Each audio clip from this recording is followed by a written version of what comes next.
असो. आम्ही शिवाजी भोसले आज तुमच्याशी बोलतोय. जन्माला आलो तेव्हा हिंदवी स्वराज्य शब्द फक्त स्वप्नात होता. मुघल आदिलशाही कुतुबशाही या परकीय संतांनी आमच्या भूमीवर अन्यायाचे सावट पसरवले होते. पण आमच्या आई जिजाऊंच्या अंगाईत त्यांच्या शब्दात आम्हाला केवळ दूध नाही तर स्वराज्याचे संस्कार मिळाले. तो तोरणा माझा पहिला गड.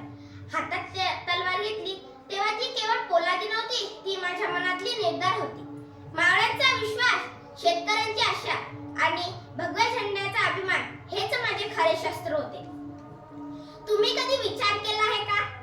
स्वराज्य म्हणजे फक्त गड, किल्ले, राज्यासर, लष्कर नव्हे, तर स्वराज्य म्हणजे आपल्या माणसांचे सन्मान, त्यांची सुरक्षितता, त्यांचा श्रद्धेचा आधार. म्हणूनच मी धर्माचे रक्षण करते, पण कधीही दुसऱ्याच्या श्रद्धेवर आघात केला नाही. अफजल खान आला तेव्हा माझा हेतूवर संपवण्याचा होता, पण त्याच्या कपटी मनाचा अंदाज घेतला. प्रतापगडावर त्याच्या बळावर नव्हे तर माझ्या बुद्धीवर विजय मिळाला. हीच स्वराज्याची नीती, ताकद, पण त्यापेक्षा अधिक बुद्धी आणि धैर्य. आज तुम्ही माझा आवाज ऐकता आहात, पण लक्षात ठेवा, मी सिंहासनावर बसलेला राजा नव्हतो. मी तुमच्यातलाच एक, ज्याने स्वप्न पाहिले आणि ते कृतीत उतरवले. मी लढतो ते केवळ मुघलांशी नव्हे तर भीतीशी. मी जिंकलो ते केवळ गड नव्हे तर लोकांच्या हृदयातली आशा.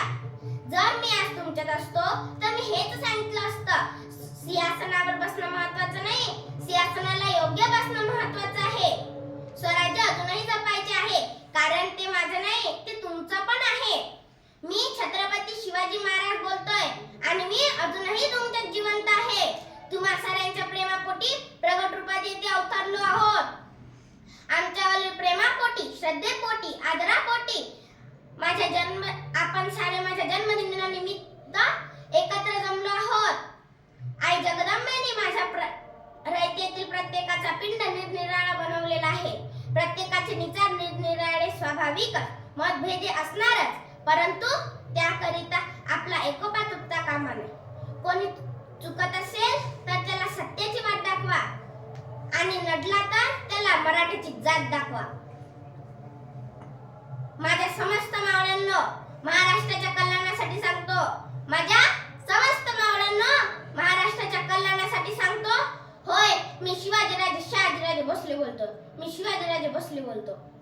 छत्रपती शिवाजी महाराज की जय. आज 300 वर्ष होऊन गेले, हा महाराष्ट्र तुमच्याकडे सोपवला आहे.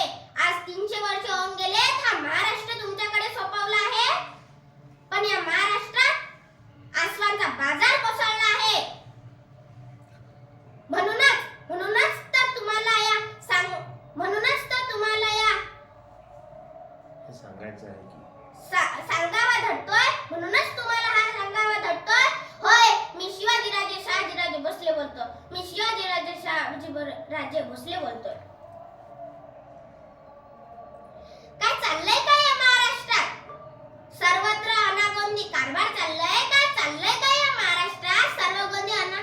सर्वत्र अनागोंदी कारभार चाललाय. जणू गाता